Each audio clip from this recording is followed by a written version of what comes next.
स्वागत है आपका। जातिगत जनगणना को लेकर कांग्रेस ने बड़ा यू टर्न लिया है। कांग्रेस अब जातिगत जनगणना की मांग कर रही है और मोदी सरकार को घेरने की कोशिश कर रही है।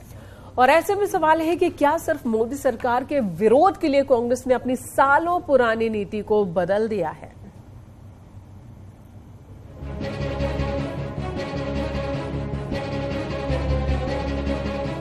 जातिगत जनगणना के खिलाफ थे नेहरू, जातिगत जनगणना के खिलाफ थी इंदिरा गांधी, जातिगत जनगणना के खिलाफ थे राजीव गांधी।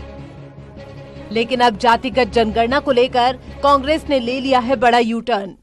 अब कांग्रेस जातिगत जनगणना की मांग कर रही है, यानी कि जिसका नेहरू ने विरोध किया, इंदिरा ने विरोध किया, राजीव गांधी ने विरोध किया, सोनिया, राहुल और प्रियंका उसी का समर्थन कर रही हैं। हकीकत तो ये है कि कांग्रेस ने जातिगत जनगणना को लेकर मोदी सरकार को घेरने की रणनीति बना ली है और इसी मुद्दे पर विपक्ष को एकजुट करने में जुटी हुई है। देश में पहली बार 1931 में जातिगत जनगणना हुई थी। कांग्रेस ने जातिगत जनगणना का विरोध किया। कांग्रेस ने इसे ब्रिटिश सरकार की साजिश बताया।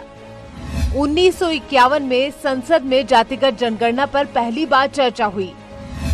पंडित नेहरू और सरकार पटेल ने जातिगत जनगणना का विरोध किया।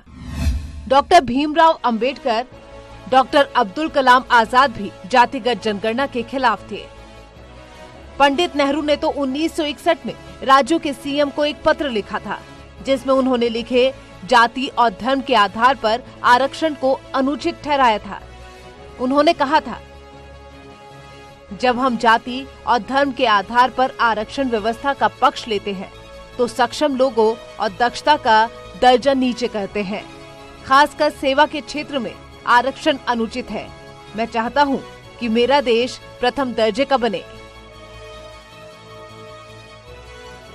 नेहरू युग के बाद भी जातिगत जनगणना बरकरार रहा। इंदिरा सरकार और राजीव सरकार ने भी जातिगत जनगणना का विरोध किया। यूपीए 2 सरकार के दौरान भी जातिगत जनगणना को लेकर जमकर माथापच्ची हुई। जातिगत जनगणना न करवाने का फैसला सही है या नहीं, इस मुद्दे पर मनमोहन सरकार में खूब चर्चा हुई और आखिरकार जातिगत जनगणना के आंकड़े न जारी करने का फैसला लिया गया। लेकिन अब अचानक कांग्रेस के रुख में बदलाव आ गया है। कांग्रेस अब जातिगत जनगणना को सही बता रही है और इस मुद्दे पर विपक्ष को मोदी सरकार के खिलाफ लामबंद करना चाहती है। एसपी, बीएसपी, आरजेडी, जेडीयू समेत कई दल जातिगत जनगणना के समर्थन में है। इस मुद्दे पर खत भी लिखा है। ऐसे में सवाल ये है कि क्या सिर्फ मोदी सरकार को घेरने के लिए कांग्रेस ने जातिगत जनगणना को लेकर अपनी नीति बदल ली है? आजादी के बाद से ही कांग्रेस जातिगत आधार पर जनगणना का विरोधी रही है। समय बदल चुका है, परिस्थितियां अलग है। आज कांग्रेस विपक्ष में है। ऐसे में सत्ता की ललक और विपक्ष को एकजुट करने की मजबूरी ने कांग्रेस को इस मुद्दे पर यू टर्न लेने पे मजबूर कर दिया है। लेकिन देखना दिलचस्प होगा कि क्या इस मुद्दे के सहारे कांग्रेस विपक्ष को एकजुट कर पाती है या फिर नहीं। कैमरामैन अप्पू पाठक के साथ अनूप गुप्ता, न्यूज़ 18 नेटवर्क, दिल्ली। और यहाँ रुकेंगे।